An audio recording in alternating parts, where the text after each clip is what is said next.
क्या यूपी चुनाव से पहले अखिलेश यादव और अरविंद केजरीवाल साथ आने वाले हैं? सपा और आम आदमी पार्टी के बीच गठबंधन की सुगबुगाहट क्यों है? बीएसपी सुप्रीमो मायावती ने इलेक्शन के लिए कौन सा नया प्लान बना लिया है? और ओपी राजभर की नजर अचानक डिप्टी सीएम की कुर्सी पर कैसे टिक गई? क्या उनकी इस महत्वाकांक्षा में कुछ दम है? आज बुलेटिन में इन्हीं तमाम सवालों पर चर्चा करेंगे, साथ में सुनाएंगे कुछ बयान और बताएंगे राम मंदिर चंदा चोरी केस से जुड़े अपडेट। तो चलिए शुरू करते हैं ललन टॉप का यूपी बुलेटिन।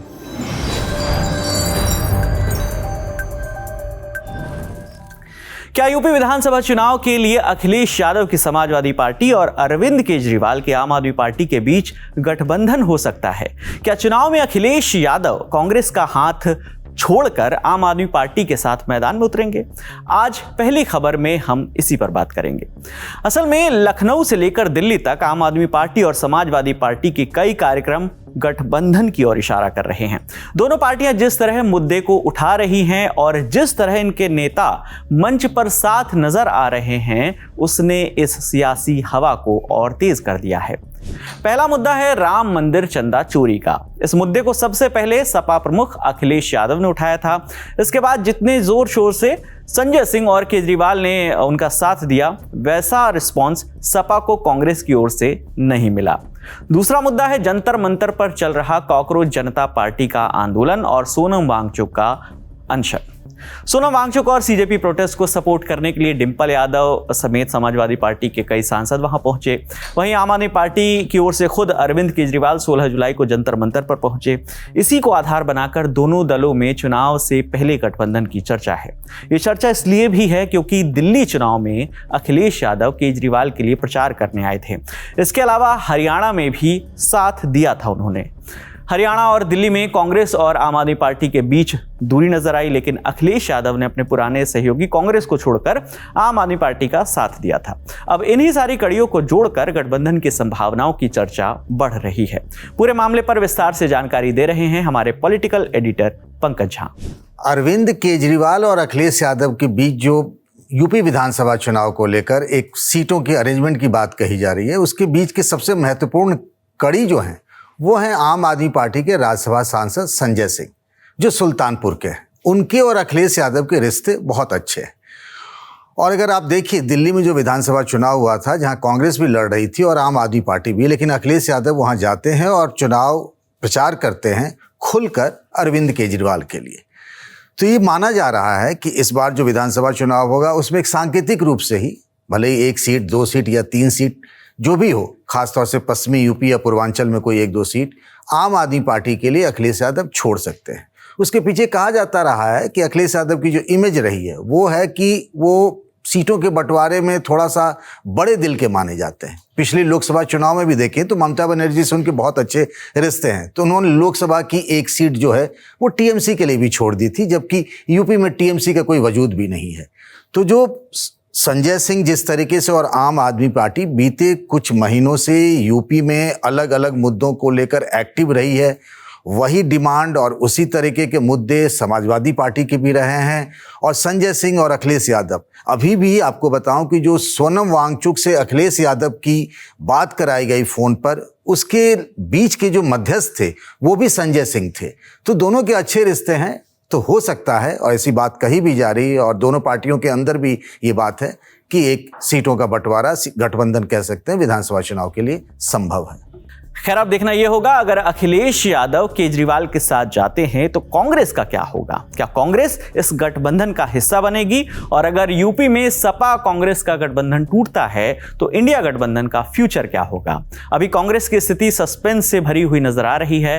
हाल ही में कांग्रेस के सांसद इमरान मसूद और बाकी नेताओं के बयानों से सपा और कांग्रेस के बीच सीट शेयरिंग को लेकर अंदरूनी खींचतान साफ उजागर हुई। कांग्रेस नेताओं का कहना है कि हम सीट की भीख नहीं मांग रहे हैं, गठबंधन में बैठकर बराबर हिस्सेदारी की मांग कर रहे हैं। वहीं समाजवादी पार्टी खुद को राज्य में बड़े भाई की भूमिका में देखती है। वहीं कांग्रेस आम आदमी पार्टी पर वोट काटने के आरोप लगाती रही है। तो अब देखना यह होगा क्या सपा, कांग्रेस और आम आदमी पार्टी मिलकर बीजेपी को चुनौती दे पाएंगे या फिर सीट बंटवारे के मतभेदों के चलते इंडिया गठबंधन यूपी में बिखर जाएगा।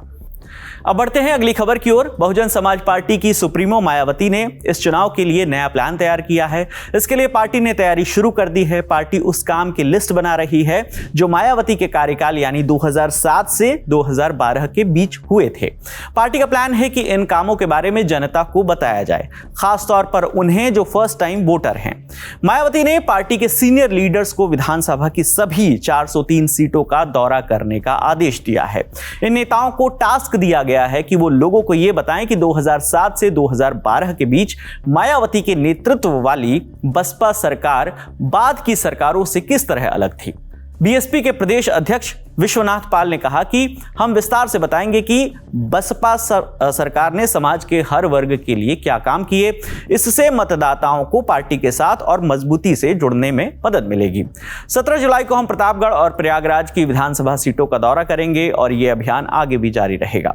उन्होंने यह भी बताया कि किन क्षेत्रों का दौरा किया जाएगा। ये बात इस पर निर्भर करेगी कि स्थानीय कार्यकर्ताओं को कार्यक्रम के लिए कितनी जल्दी जुटाया जा सकता है। हालांकि पार्टी का यह कार्यक्रम 22 जून को अयोध्या से शुरू किया जा चुका है। पार्टी के मुताबिक अब तक राज्य भर में ऐसे लगभग दर्जनों सम्मेलन आयोजित किए जा चुके हैं। अब इस प्लान से बीएसपी को काफी उम्मीद है, लेकिन इसका असर कितना होगा ये चुनाव नतीजों में ही साफ हो पाएगा। अगर पुराना ट्रैक रिकॉर्ड देखें तो जिस बसपा ने 2007 में उत्तर प्रदेश में भारी बहुमत के साथ सरकार बनाई थी, वही बसपा 10 साल में सिमट कर एक विधायक पर आ गई है। 2007 में बीएसपी ने 206 सीटें जीती थी। अगले चुनाव में पार्टी का ग्राफ ऐसा गिरा कि 2012 में बीएसपी को मिली सिर्फ 80 सीटें। इसके बाद आने वाले सभी चुनाव में बसपा का ग्राफ गिरता ही रहा। 2017 के चुनाव में बसपा 19 सीटों पर सिमट गई और फिर 2022 में तो बसपा सिर्फ 1 सीट ही जीत पाई। यूपी की राजनीति में अब ऐसा वक्त आ गया है कि पार्टी को लूजर कहा जाने लगा है। एक समय सरकार में रही पार्टी अब अपना दल निषाद पार्टी और राष्ट्रीय लोक दल से पिछड़ गई है। अब 2027 के चुनाव के लिए नया प्लान बनाया है। ये कितना असरदार होगा ये तो चुनावी नतीजे ही बताएंगे। राजनीति की बात हो ही रही है तो अब एक और राजनीतिक महत्वाकांक्षा की भी चर्चा कर लेते हैं। यूपी सरकार में मंत्री और एसबीएसपी यानी सुभाषपा के प्रमुख ओम प्रकाश राजभर डिप्टी सीएम बनना चाहते हैं। बलिया में राजभर से जब पूछा गया कि यूपी चुनाव 2027 में अगर बीजेपी की अगुवाई वाला गठबंधन यानी एनडीए जीतता है तो क्या आप उप मुख्यमंत्री बनना चाहेंगे? सुनिए इसके जवाब में उन्होंने क्या कहा। नहीं, आपको मुख्यमंत्री बनाया जाए तो आप नहीं बनेंगे? सर बनाएंगे तो बनेगा ना। अब कौन छोड़ता है? हर व्यक्ति की, पार्टी के हर नेता के समर्थकों की इच्छा होती है कि हमारा नेता आगे जाए। आपके भी समर्थकों की इच्छा है? बिल्कुल इच्छा है। वैसे बात सिर्फ इच्छा की नहीं है, बात तो उस उदाहरण की भी है जो राजभर बीजेपी को याद दिलाने की कोशिश कर रहे हैं।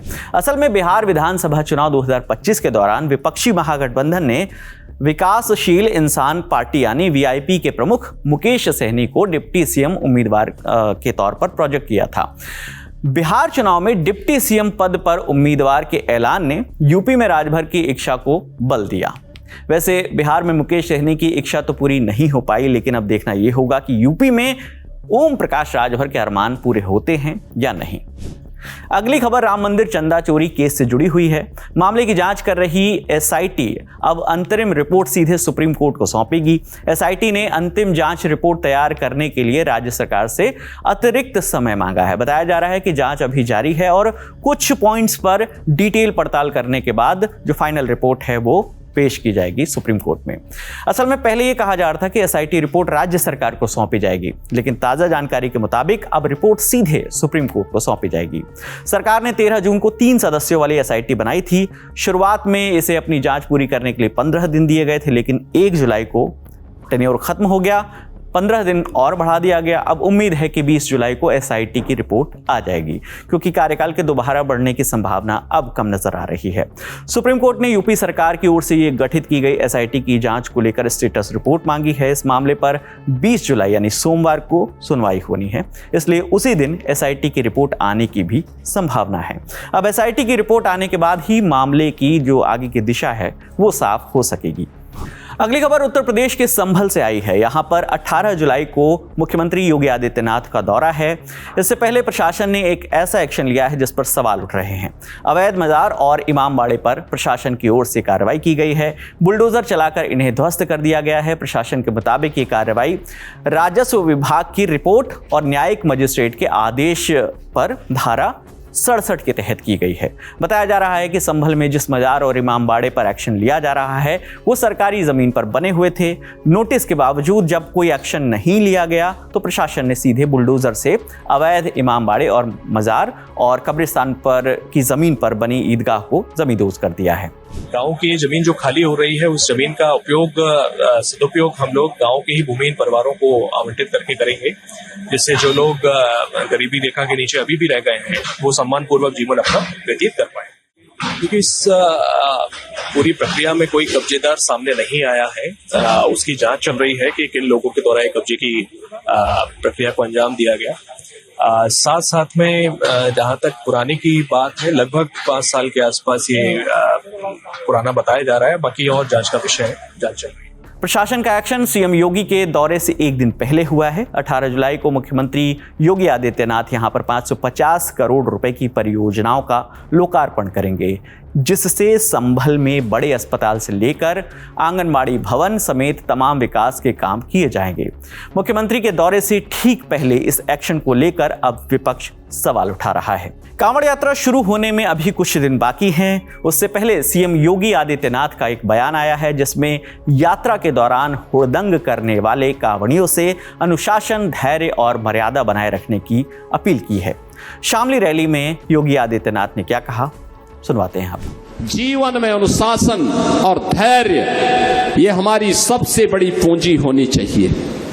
छोटी छोटी बातों को लेकर के कहीं हुड़दंगई नहीं होनी चाहिए। याद रखना, ये सभी हुड़दंगई या कहीं कोई गुंडागिर्दी होती है, इस प्रकार के दृश्य, कोई अनुशासनहीनता होती है तो इस प्रकार के दृश्य जितने भी विरोधी हैं ये सभी लोग एक नोट करके रखेंगे और फिर कांवड़ यात्रा को पूर्व की भांति प्रतिबंधित करने के लिए लोग एन केन प्रकारेण तमाम अन्य जगहों से दबाव बनाने का प्रयास करेंगे।